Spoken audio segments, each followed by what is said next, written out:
Captain Elena Vasquez had spent 15 years exploring the stars, but nothing could have prepared her for what she was about to discover on this forgotten moon at the edge of known space. The year was 2847, and humanity had spread across 12 star systems since leaving Earth centuries ago. They were still considered a young species by galactic standards, a small player in a universe dominated by ancient civilizations that had existed for tens of thousands of years. The United Earth Confederacy maintained peaceful relations with the Galactic Concord, an alliance of 3,000 species that controlled most of the Orion Arm. Elena commanded the survey vessel Magellan, a modest ship designed for exploration rather than combat. Her mission was simple and routine: to chart an uncharted system that had been overlooked by previous expeditions. She expected to find nothing more than barren rocks and maybe some interesting mineral deposits. But as her ship entered orbit around the large moon circling a purple gas giant, her sensor officer let out a gasp that made Elena's blood run cold. "Captain, I am detecting human life signs," the young officer said, his voice trembling with confusion. Elena walked to the sensor station and stared at the display. The numbers could not be correct. Over 200,000 human beings were living on that moon, a moon that existed far beyond any human colony. "Run the scan again," Elena ordered. The officer complied, and the results came back the same. 200,000 humans, concentrated in several large settlements across the moon's surface. Elena's mind raced through possibilities. Had another colony ship found this place? Was this some secret project she had never heard about? Nothing made sense. She ordered her pilot to take them lower, to get visual confirmation of what the sensors were showing. As the Magellan descended through the thin atmosphere, Elena watched the main view screen with growing dread. The first thing she saw were the mines. Massive open-pit operations scarred the landscape, surrounded by industrial facilities that belched smoke into the gray sky. Workers moved in long lines between the pits and the processing plants, their movements slow and exhausted. Then she saw the guards. They were not human. The creatures standing watch over the workers were tall insectoids with hard shells and multiple limbs. Elena recognized them immediately as Corethans, a species that held a prestigious seat on the Galactic Concord's High Council. They were known as traders and merchants, wealthy beyond measure from their mining operations across hundreds of worlds. But what were they doing here with human workers? Elena ordered maximum magnification on the view screen, and what she saw next would haunt her for the rest of her life. The humans below were thin and pale, their bodies showing signs of malnutrition and abuse. They wore simple gray clothing and moved with the shuffling gait of people who had known nothing but hard labor. Many of them had strange marks on their arms and necks, marks that Elena realized with horror were brands. Ownership brands. These humans were not workers. They were slaves. "Get me a full recording of everything," Elena commanded, her voice barely above a whisper. "I want every detail captured." For the next 2 hours, the Magellan documented the nightmare unfolding below. They recorded humans being forced into dangerous mine shafts without proper equipment. They captured footage of Corethan overseers beating workers who moved too slowly. They witnessed children, actual human children, being separated from screaming parents and loaded onto transport vehicles. Elena found herself weeping as she watched. These were her people down there, suffering in chains while the rest of humanity had no idea they even existed. A communications officer pulled up historical records, trying to find any explanation for how humans had ended up in this forsaken place. The answer came from a 300-year-old file that had been nearly forgotten. The Horizon's Promise. It was a generation ship that had launched from Earth carrying 12,000 colonists to establish a new settlement in a distant system. The ship had vanished during its journey, and all aboard were presumed dead when no contact could be established. The loss had been mourned and eventually forgotten as humanity continued to expand across the stars. But the Horizon's promise had not been destroyed. The ship must have suffered some kind of malfunction that left it drifting helplessly through space. And the Corethans had found it. Instead of rescuing the stranded colonists, the Corethans had seen an opportunity. They had taken the humans as property, brought them to this hidden moon, and put them to work in the mines. For 300 years, generation after generation of humans had been born into slavery, knowing nothing of Earth or freedom or the fact that their species had continued to thrive among the stars. Elena felt a rage building inside her that was unlike anything she had ever experienced. These were not strangers suffering below. These were the descendants of brave pioneers who had left Earth seeking a better life. They were the children and grandchildren and great-grandchildren of people who had been stolen and enslaved. They were family. "Captain, we have been detected," her tactical officer reported urgently. "Corethan defense platforms are powering up weapons. Multiple ships are launching from the surface." Elena knew she had only moments to act. Her survey vessel was no match for military craft. If she tried to fight, she would be destroyed, and no one would ever know what she had found. "Begin emergency transmission to Earth Command," she ordered. "Send everything we have recorded, every image, every life sign reading, everything." The crew worked frantically as Corethan ships closed in on their position. Warning shots streaked past the Magellan, demanding that she cut her engines and prepare to be boarded. Elena ignored the warnings. She kept the transmission running, even as enemy weapons locked onto her hull. The message had to get through. Humanity had to know. "Transmission complete," her officer confirmed. Elena opened a channel and spoke her final words, knowing they would reach Earth along with the footage. "They have our children. They have always had our children. For 300 years, our people have suffered in chains while we lived in ignorance. I have seen them with my own eyes. I have seen the graves of those who died in bondage. Do not let their suffering be forgotten. Do not let this crime go unanswered. Come for them. Please, come for them." The first Corethan missile struck the Magellan's engine section, and the ship shuddered violently. Elena grabbed her command chair as explosions ripped through the lower decks. She could hear her crew screaming, could feel the heat of fire spreading through the corridors. But she smiled through her tears because she knew the transmission had reached its destination. The second missile destroyed the Magellan completely, scattering debris across the void. Captain Elena Vasquez and her entire crew died in that moment, their lives sacrificed so that the truth could reach home. 3 days later, on Earth, a communications officer at United Earth Command received the transmission. He watched the footage with growing horror, then immediately alerted his superiors. Within hours, the recording had reached the highest levels of government, and humanity learned that their lost children had been found at last. The galaxy had no idea what was coming. They could not imagine what humans would do when they discovered that their own kind had been enslaved for centuries. They did not understand that there was nothing in the universe more dangerous than a species fighting to save its children. But they were about to learn. The news spread across human space like wildfire, and in its wake came a silence that terrified every alien observer who witnessed it. President Amara Okonkwo stood before the cameras in the Grand Assembly Hall of United Earth, facing a live broadcast. That reached all 12 human colonies. 47 billion people watched her, waiting to hear what their leader would say about the horror they had all witnessed. She did not weep. She did not raise her voice in anger. Her face was calm and her words were measured, but there was something in her eyes that made even the bravest viewers feel a chill run down their spine. 300 years ago, 12,000 of our people set out to build a new home among the stars, she began.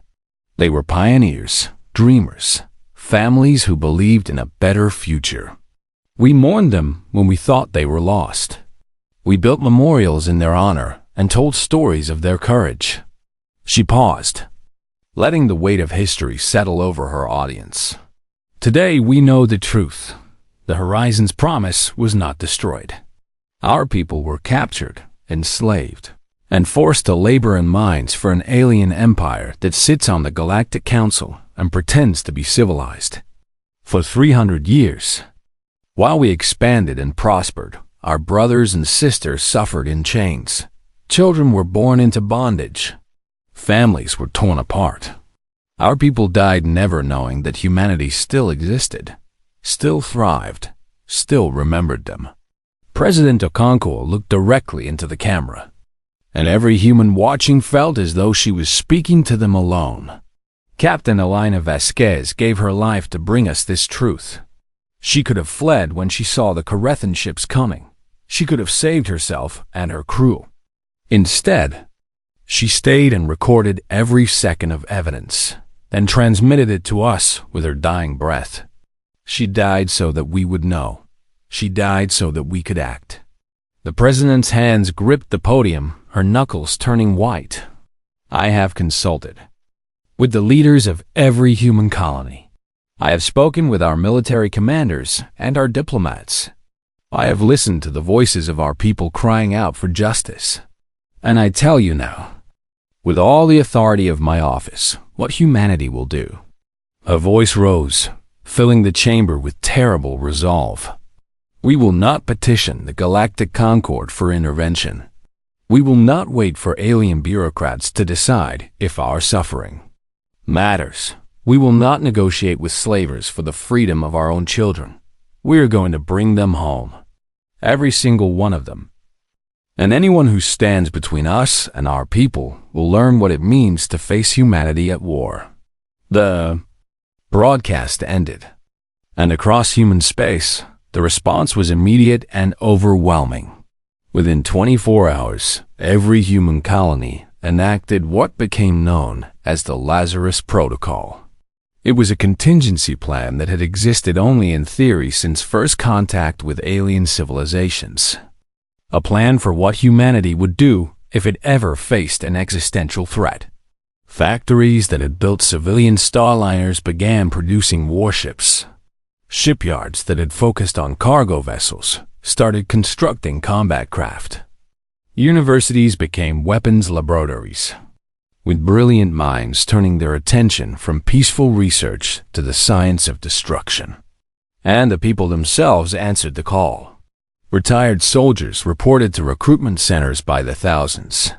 Young men and women who had never held a weapon lined up to volunteer. Engineers and pilots and doctors offered their skills to the war effort. Even the old and the disabled found ways to contribute, working in factories and communication centers to free others for combat duty.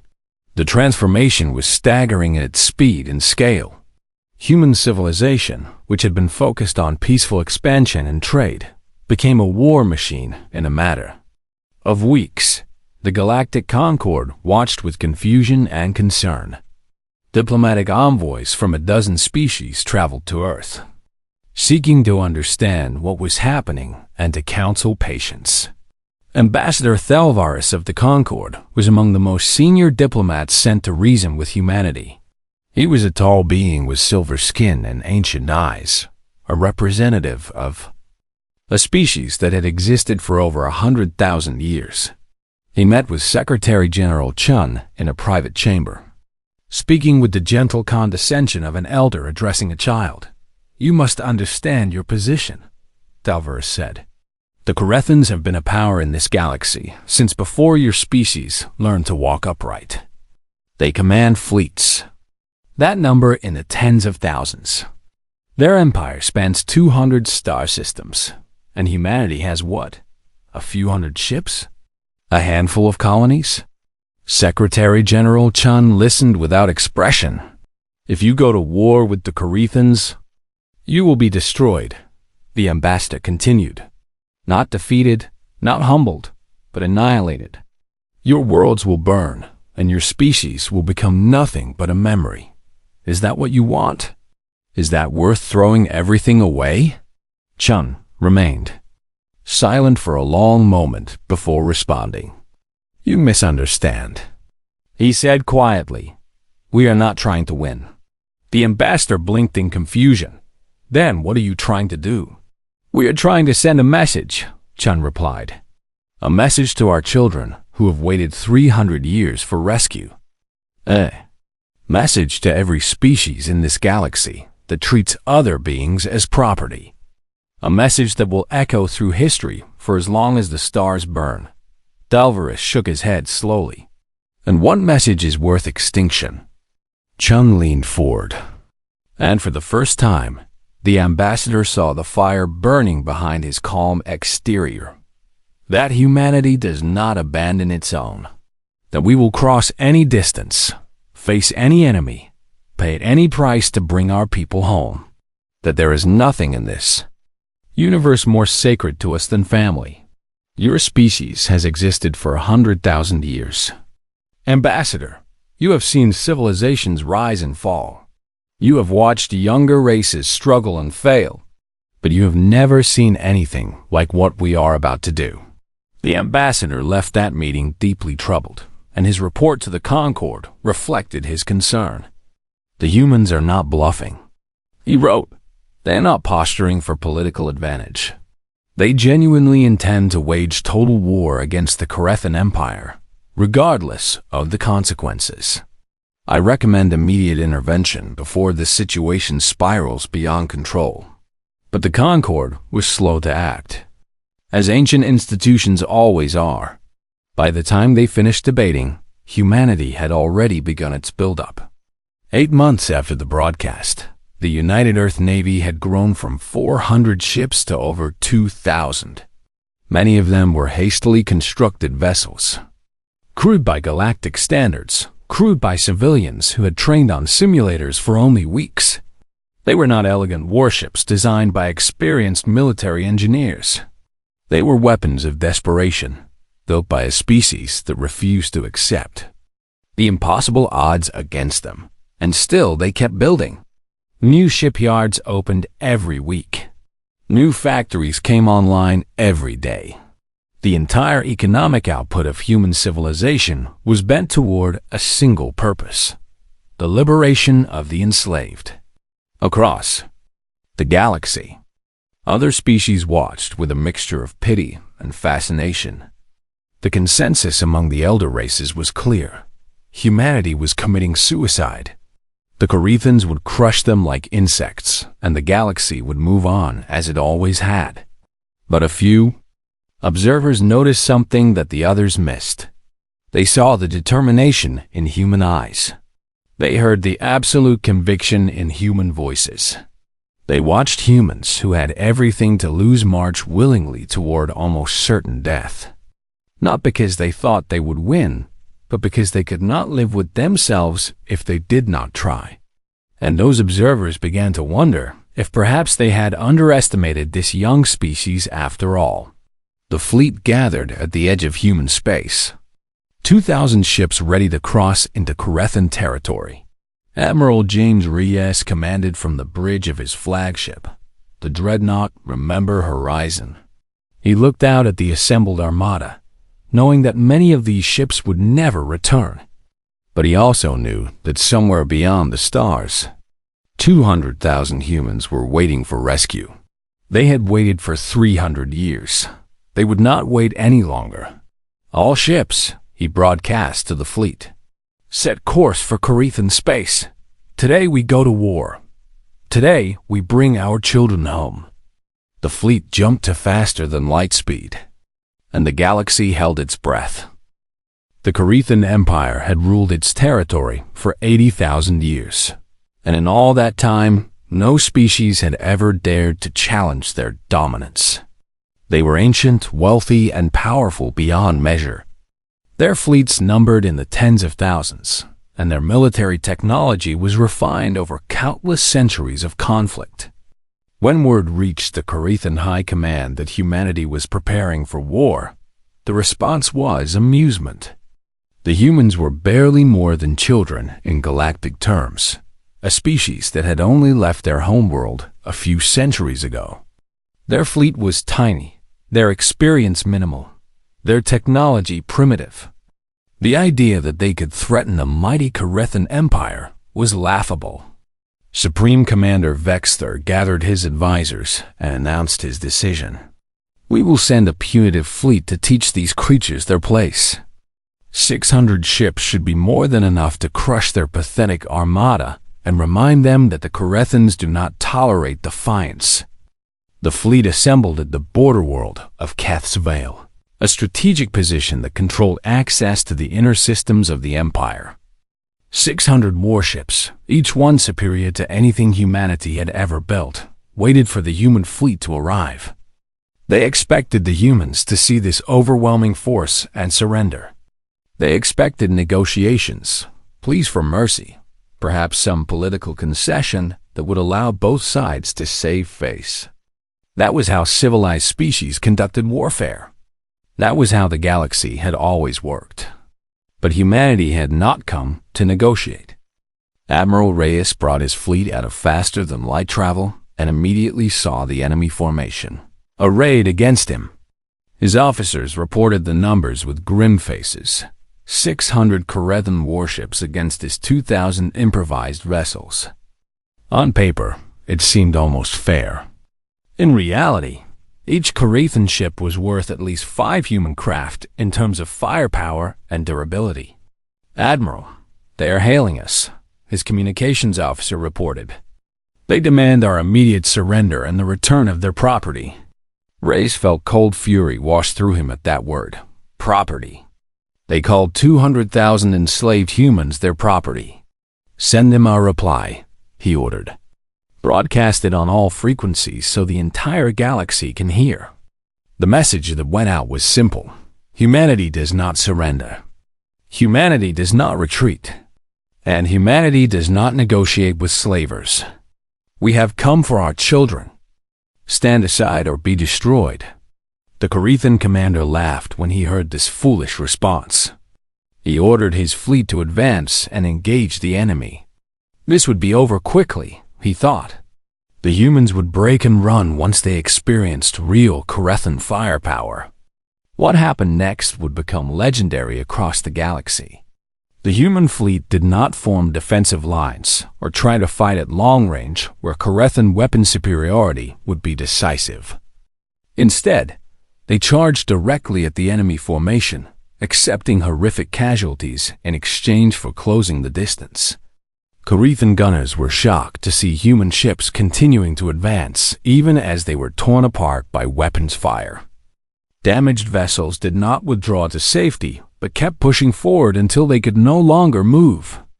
Pilots with failing life support systems aimed their crippled craft at enemy carriers and accelerated to maximum speed. The cruiser Ardent Hope took a direct hit that destroyed her main weapons.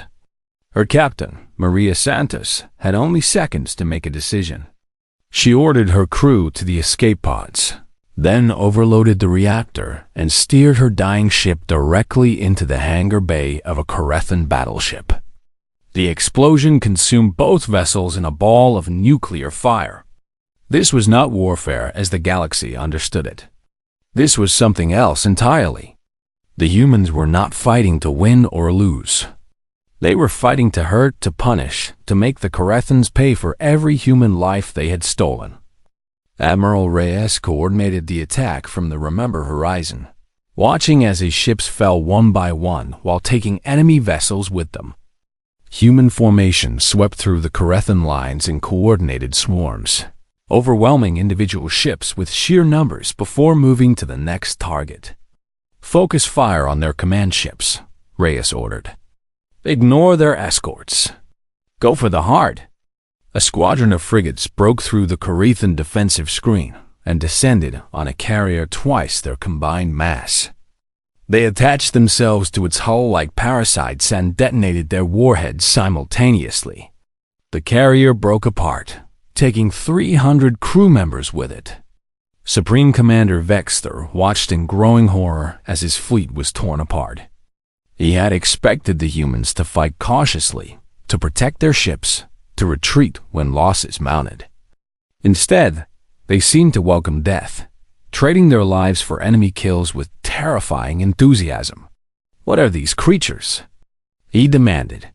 "Why do they not flee? Why do they not surrender?" His aide had no answer. No species in 80,000 years had ever fought like this. The Battle of Keth's Vale lasted 6 hours. When it was over, the Korethan fleet had lost 340 ships. Humanity had lost 189. By any conventional measure, the Korethans should have considered it a victory since they had destroyed more enemy vessels. But the surviving Korethan commanders did not feel victorious. They had witnessed humans ramming their ships into enemy vessels rather than retreat. They had seen pilots broadcasting defiant messages even as their craft burned around them. They had heard human voices on the communications channels, not screaming in fear but singing, actually singing songs of home and family as they died. The remaining Korethan ships withdrew, not because they were defeated, but because their commanders were shaken to their core. They needed time to regroup, to understand what kind of enemy they were facing. And the human fleet, battered but not broken, pushed deeper into Korethan space. News of the battle spread across the galaxy at the speed of light. Species that had dismissed humanity as doomed watched the footage with growing unease. The humans had lost more ships than they destroyed, but they had won something far more important. They had shown that they could not be intimidated. The Galactic Concord issued urgent statements calling for peace negotiations. Several species that had traded with the Korethans quietly began severing their ties, unwilling to be associated with slavers who were now at war with this terrifying new enemy. Others watched and waited, reassessing everything they thought they knew about the young species from Earth. But the war had only begun. Over the following months, humanity launched assault after assault into Korethan territory. They bypassed strategic military targets to strike at slave processing facilities. They ignored valuable mining operations to liberate forced labor camps. Every engagement was preceded by the same broadcast in 4,000 languages. "We have come for our children. Stand aside or stand with the slavers." Human soldiers landed on occupied worlds and fought through Korethan defenders to reach enslaved populations. They found humans who had never known freedom, who had been born in chains and expected to die in chains. They found mass graves holding the bodies of those who had been worked to death. They found breeding facilities where humans were forced to produce new generations of slaves. And with each discovery, humanity's fury grew. The cost was staggering. Ships were destroyed by the hundreds. Soldiers died by the thousands. The human economy groaned under the strain of constant warfare. Politicians on Earth began to whisper about negotiation, about finding some way to end the conflict before humanity bled itself dry. But the people would not hear of peace. Every family that lost someone to the war had relatives who had been rescued from slavery. Every funeral was held alongside celebrations of liberation. The sacrifice had meaning, and that meaning kept humanity fighting even as the losses mounted. Admiral Reyes led from the front, his flagship becoming a symbol of human determination. He had been wounded twice, had lost countless friends and comrades, and had watched his fleet shrink with each engagement. But he refused to stop, refused to give up, refused to rest until every enslaved human was free. "They think we will tire," he told his crew. "They think we will count the cost and decide that freedom is too expensive. They do not understand that for humanity, there is no cost too high. We will fight until we win or until there is not a single human left to fight. Those are the only options." The galaxy had never seen anything like it. The humans were not winning in any traditional sense. They were taking terrible losses and gaining nothing of strategic value. But they were not losing either. They simply refused to accept that outcome. And slowly, The Corethan Empire began to realize that they had made a terrible mistake when they enslaved those colonists 300 years ago. They had created an enemy that could not be defeated, because this enemy did not care about victory. They had awakened something in humanity that had been dormant for centuries, a primal fury that transcended rational calculation. They had touched the one thing that humans valued above all else. They had touched their children, and now the galaxy was watching humanity's response. 30 months had passed since Captain Elena Vasquez transmitted her discovery to Earth. 30 months of constant warfare, of blood and fire and sacrifice. Humanity had lost over 900 ships and nearly 3 million soldiers, sailors, and civilians. The cost was beyond anything the species had ever paid in its entire history. But they had not stopped. They would not stop. Because somewhere in the heart of Corethan space, on a moon called Varith Prime, 200,000 humans still waited in chains. Admiral Yuki Tanaka commanded what remained of the Liberation Fleet. She had taken over after Admiral Reyes was killed in the Battle of Nexer Station, his flagship destroyed while covering the evacuation of a liberated labor camp. Now she led the final assault, the mission that would determine whether all the sacrifice had been worth it. Our fleet was a collection of battered survivors from 5 different human colonies. Many of the ships had been damaged in previous engagements and repaired with whatever materials could be found. Some were civilian vessels hastily converted for combat duty. None of them matched the power of a single Corethan warship. And they were outnumbered 3-1 by the defensive garrison protecting Varith Prime. Tanaka studied the tactical display, watching the enemy formation that stood between her and the slave moon. The Corethans had concentrated their forces here, knowing that this was the target humanity had been fighting toward for over 2 years. They had called in reinforcements from across the Empire, creating a defensive wall that should have been impenetrable. "Admiral, the enemy is hailing us," her communications officer reported. "They are offering terms." Tanaka raised an eyebrow. "Terms? What kind of terms?" "They offered to release 10,000 slaves as a gesture of good faith if we withdraw our fleet. They say further negotiations can proceed through diplomatic channels." 10,000? Out of 200,000. And only if humanity agreed to stop fighting. Tanaka had known fellow officers who had died in this war. She had held the hands of young soldiers as they passed away from wounds received in battle. She had written letters to families explaining that their loved ones would never come home. And now the Corethans wanted her to accept 10,000 lives as if that made everything acceptable. "Send them our reply," she ordered. "Tell them that humanity did not come here to negotiate. Tell them we will accept nothing less than the immediate and unconditional release of every human being on that moon. Tell them that if they want to stop us, they will have to kill every single one of us. And even then, more will come." The Corethan commander received this message with disbelief. Could these creatures truly be so stubborn? Could they not see that they were beaten? But Tanaka was already giving orders. "All ships, attack formation. Target the gaps in their defensive line. Our objective is the planet, not the enemy fleet. Get our transports to the surface." The human fleet surged forward, and the Battle of Varith Prime began. Corethan weapons tore through the human formation, destroying ships with every volley. The carrier Unity of Earth took a direct hit and broke apart, scattering debris across the void. The cruiser New Beijing lost her engines, but kept firing until a second strike silenced her guns. Destroyer after destroyer fell, their crews dying with prayers for liberation on their lips. But the human fleet kept advancing. Tanaka watched the casualty reports scrolling across her display and felt tears running down her cheeks. So many good people dying. So many families that would be destroyed by grief. Was it worth it? Was any cause worth this much blood? Then she looked at the images they had of Vareth Prime, the footage captured by drones that had surveyed the moon. She saw humans working in mines, their bodies broken by decades of labor. She saw children who had never known a day of freedom.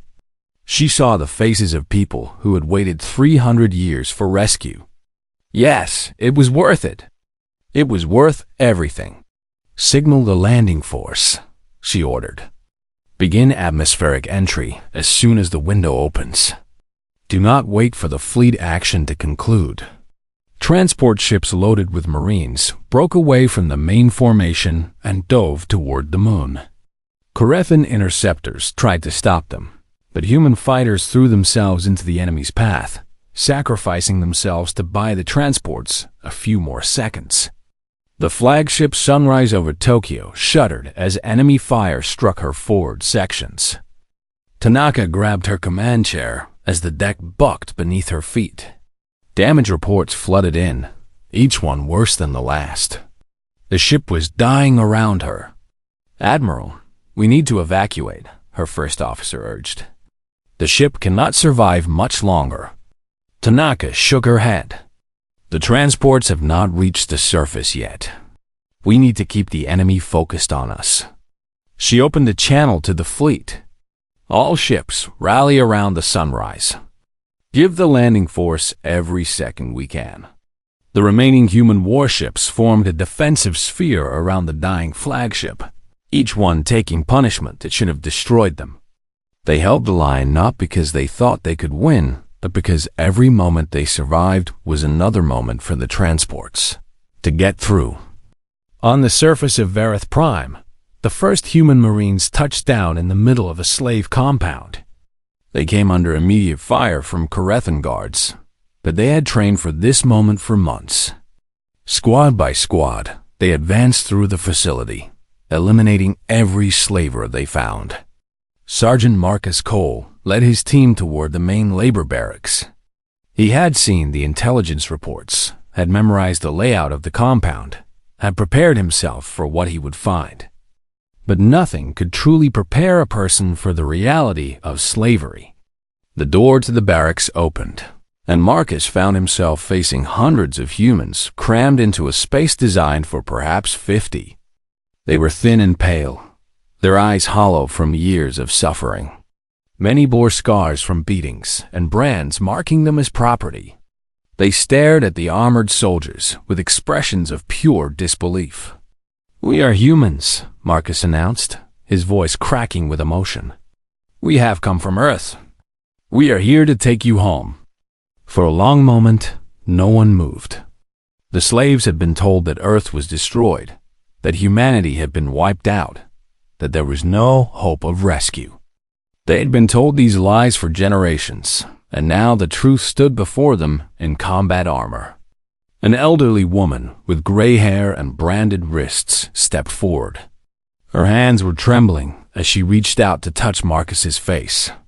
She needed to know he was real, that this was not some cruel dream. "You came," she whispered. "After all this time, you came." Marcus took her hand gently. "We were always coming. We just had to find you." The woman collapsed into his arms, weeping. Around her, others began to cry as well, tears of joy mixing with tears of grief for all the years they had lost.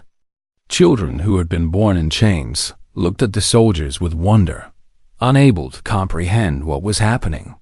Above the moon, the battle continued. Admiral Tanaka's ship had lost main power, and fires burned throughout the hull. She ordered the evacuation, knowing that her duty now was to save as many of her crew as possible. But she also knew that the landing force had succeeded. The reports coming up from the surface confirmed that Marines were liberating compound after compound. Humans who had been slaves for their entire lives were being loaded onto transport shuttles and carried to safety. "Admiral, escape pods are ready," her first officer reported. Tanaka nodded and moved toward the pod bay. But as she walked through the burning corridors of her dying ship, she stopped at a viewport and looked down at Vareth Prime. She could see the lights of human settlements being liberated. She could imagine the tears and the joy and the overwhelming relief of people who had finally been rescued. She had lost so many friends to reach this moment, had sacrificed so much, had given everything she had. And it had been worth it. The sunrise over Tokyo exploded moments after the last escape pod launched. Admiral Tanaka was still aboard, having stayed behind to ensure everyone else got off safely.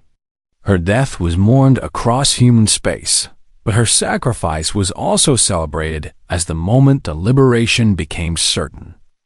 On the surface of Vareth Prime, the fighting continued for another 8 hours. Every Carethan guard was killed or captured. Every compound was breached and cleared. Every chain was broken. When the final tally was made, 186,000 humans had been freed. Out of the original 200,000 plus, these were all that remained. The others had died over the decades, in the mines, in uprisings, in the bombardments of the liberation itself. But those who survived were finally free. The last transport lifted off from Vareth Prime, carrying Sergeant Marcus Cole and the elderly woman he had met in the barracks. Her name, he had learned, was Hope. Her grandmother had been among the original colonists on the Horizon's Promise, and the name had been passed down through the generations as a reminder that someday, someone would come. Hope looked out the window as the moon grew smaller beneath them. She could see the lights of burning Carethan facilities, the evidence of humanity's fury. She had spent her entire life as a slave, had never known anything but suffering and labor, had been told that she would die in chains like her mother and grandmother before her. But now she was going home, to a world called Earth that she had only heard about in whispered stories, to a place where people lived free and looked up at stars without fearing what might come from them. 2 months after the liberation of Vareth Prime, the Galactic Concord convened an emergency session at Nexus Prime, the massive space station that served as their capital. 3,000 species sent representatives to witness what would happen, and trillions more watched via broadcast across the galaxy. The Carethan delegation had requested this session. Their empire was in ruins, their military shattered, their economy collapsing. They demanded that the Concord intervene, that they enforce treaties, that they punish humanity for what they called illegal aggression against a sovereign power. Ambassador Chun walked into the assembly chamber alone. She carried a single data chip in her hand, and her face showed no emotion as she passed rows of alien delegates who watched her with a mixture of fear and curiosity. The Carethan Supreme Ambassador rose to address the assembly first. His voice was filled with righteous anger as he listed humanity's crimes: unprovoked attacks, destruction of civilian facilities, violation of sovereign borders, and what he called the theft of legitimately acquired property. The humans have committed acts of war against a founding member of this Concord, he declared. They have disrupted trade, destabilized entire sectors, and set a dangerous precedent. If such aggression goes unpunished, then no species is safe. We demand that the Concord impose sanctions, demand reparations, and force humanity to return what they have stolen. The chamber buzzed with murmured conversations as delegates discussed the Carethan demands. Many were sympathetic to the argument, not because they supported slavery, but because they feared the implications of a young species defying the established order. Then Ambassador Chun rose to speak. She did not begin with words. Instead, she activated the data chip and projected its contents onto the massive display screens that surrounded the chamber. What followed was footage from Vareth Prime and a dozen other liberated facilities. The delegates watched in uncomfortable silence as images filled the screens. They saw human children working in isotope refineries, their small hands handling materials that would kill them within years. They saw mass graves holding thousands of bodies, humans who had been worked to death and discarded like broken tools. They saw breeding facilities where women were forced to produce new generations of slaves. They saw the manifest of the Horizon's promise compared against DNA records of the enslaved, proving beyond any doubt that these were the descendants of colonists who had been stolen 3 centuries ago.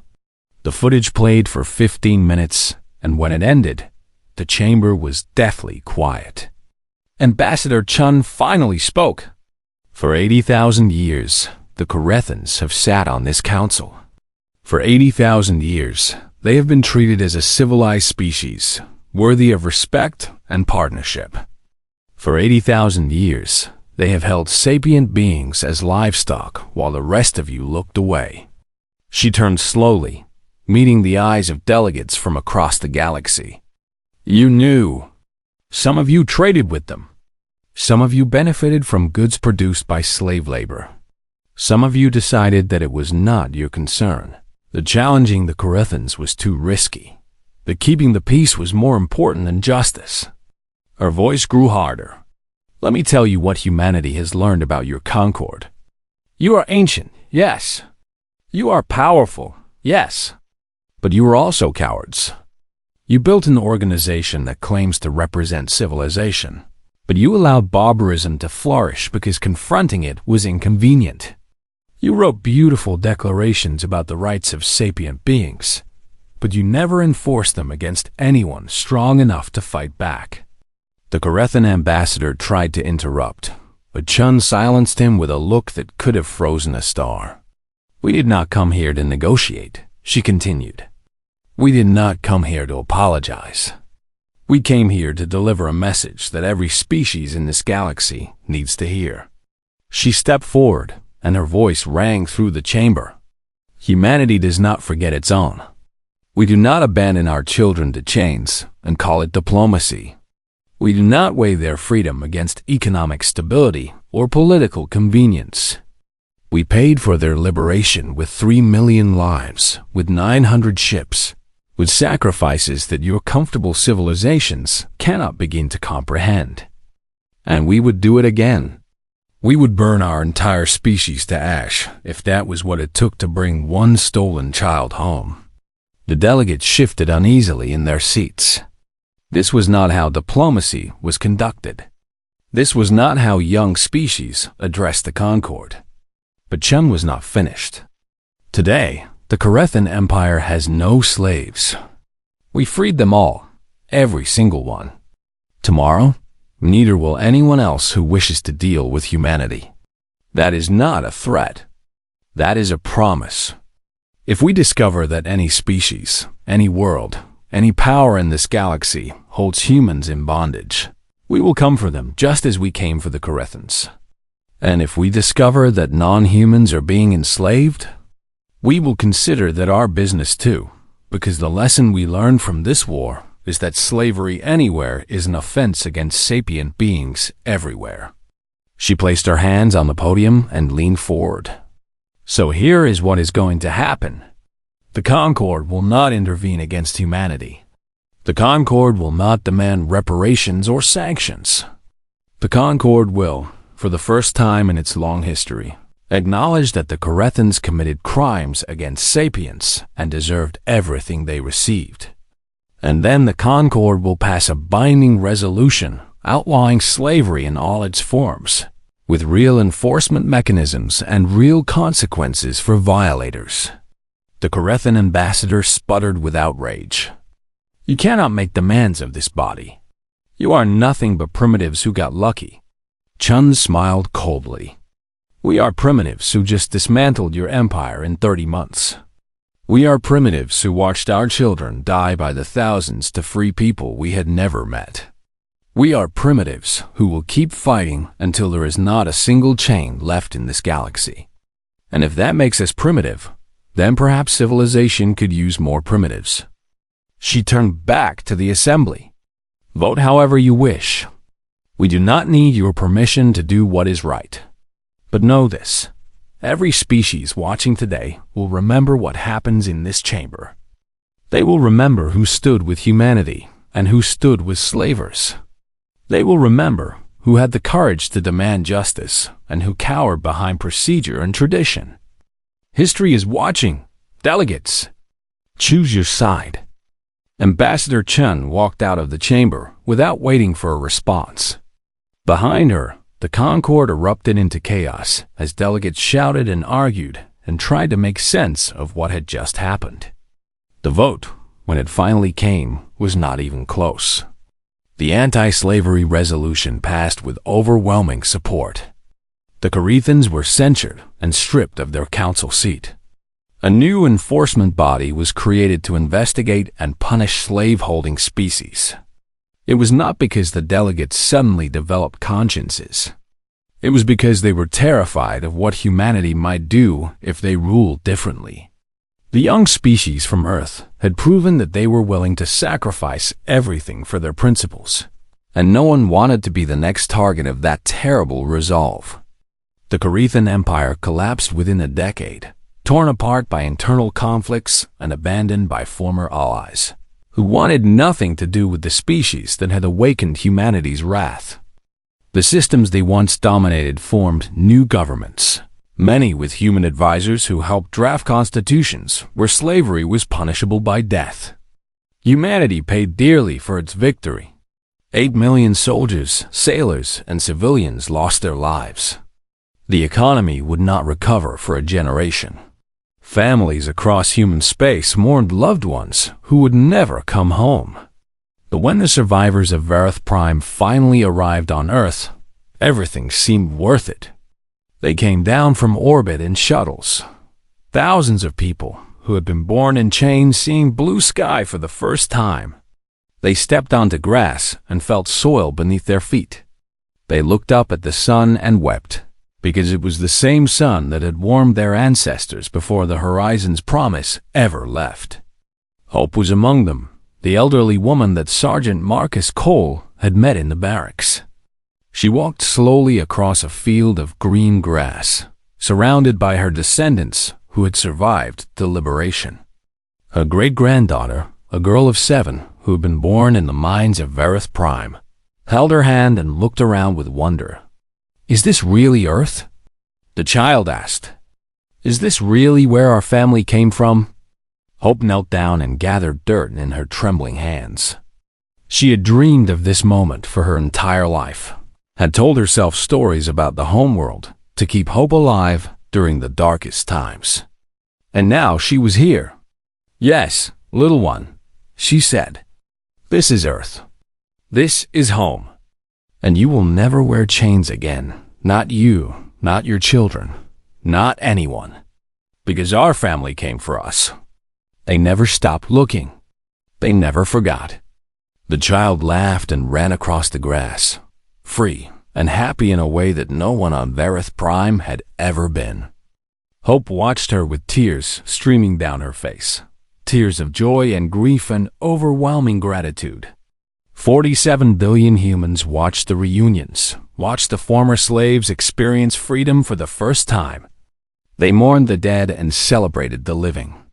They knew that the price had been terrible, but they also knew that they would pay it again without hesitation, because that was what it meant to be human, to never forget your own, to cross any distance, face any enemy, pay any price for family.